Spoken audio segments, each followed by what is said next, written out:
शाहरुख खान अपनी upcoming film rocketry में कौन सा रोल निभाएंगे?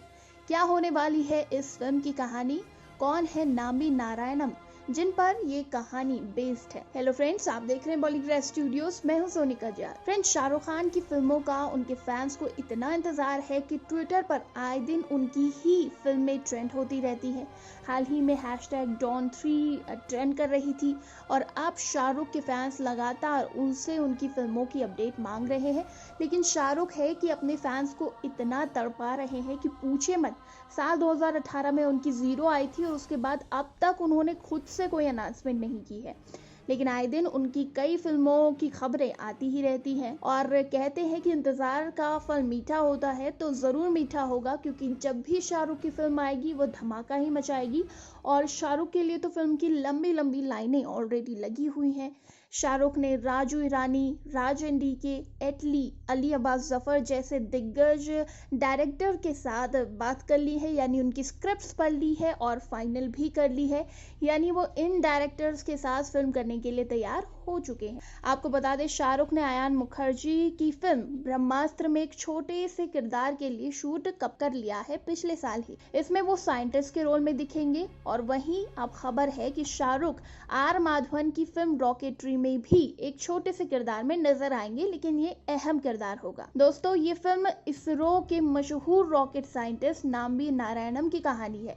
शाहरुख ने इन दोनों किरदारों के लिए पिछले साल ही शूट कर लिया था और इस फिल्म में शाहरुख एक जर्नलिस्ट बनेंगे जो नाम्बी से काफी सवाल पूछेंगे और ये कहानी फ्लैशबैक में चली जाएगी।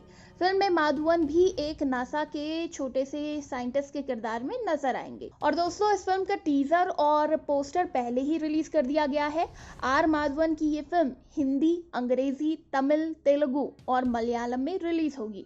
इस फिल्म का निर्देशन अनंत महादेवन कर रहे हैं और साथ में आर माधवन भी डायरेक्शन में मदद कर रहे हैं। इसके अलावा टीजर की शुरुआत की बात करें तो शुरुआत में होता क्या है कि रॉकेट लॉन्च होते हुए दिखाया गया है। इसी के साथ आंकड़ों के जरिए ये भी बताया गया कि मिशन मंगल को पूरा करने में अमेरिका को कैसे 19 बार प्रयास करने पड़े, उसके बाद वो सफल हुआ।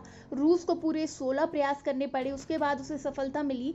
लेकिन भारत जो है, हमारा देश, उसने सिर्फ आधी कीमत में ही पहली बार में ये मिशन मंगल पूरा कर लिया, जो कि एक बहुत बड़े गर्व की बात भी है। तो दोस्तों, इसमें नाम भी, जिसका मैंने आपको बताया कि शाहरुख इंटरव्यू लेते हुए नजर आएंगे, इन्हीं साइंटिस्ट की कहानी है जो पूरे 24 साल स्ट्रगल करते हैं अपने को इंसाफ मिलने के लिए।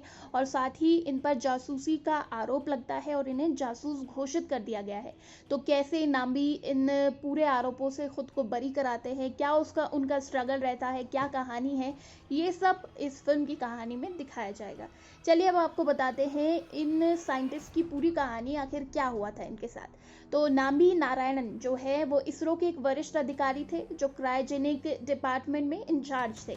नाम्बी 1970 के समय के लिक्विड फ्लूइड वाले इंजन के क्षेत्रों में काम कर रहे थे, जो आगे चलकर भारत के बहुत ज्यादा काम आने वाला था।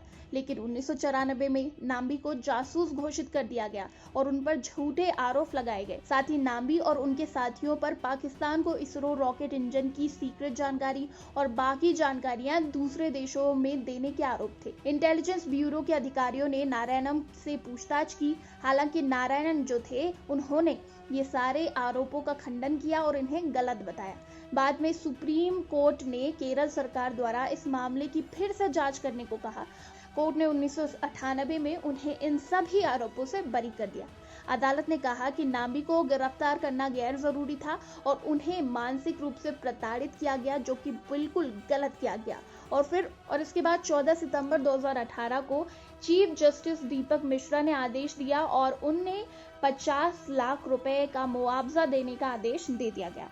कोर्ट ने इस मामले की एक जुडिशियल जांच का भी आदेश दिया था। आपको बताते, एक ऑफिसर थे सीबी मैथ्यू, उन्होंने ही इस पूरे कांड की जांच की थी। सीबीआई ने भी अपनी रिपोर्ट में नाम्बी की गिरफ्तारी के लिए इन्हीं अफसरों को दोषी ठहराया था। नाम्बी नारायण ने पूरे 24 साल इंसाफ की लड़ाई लड़ी और ऐसे महान साइंटिस्ट को इस तरह की प्रताड़ना देना हम सब के लिए शर्मिंदगी की बात थी। लेकिन आखिरकार ये गलती सुधार दी गई और उन्हें पद्म भूषण से सम्मानित किया गया।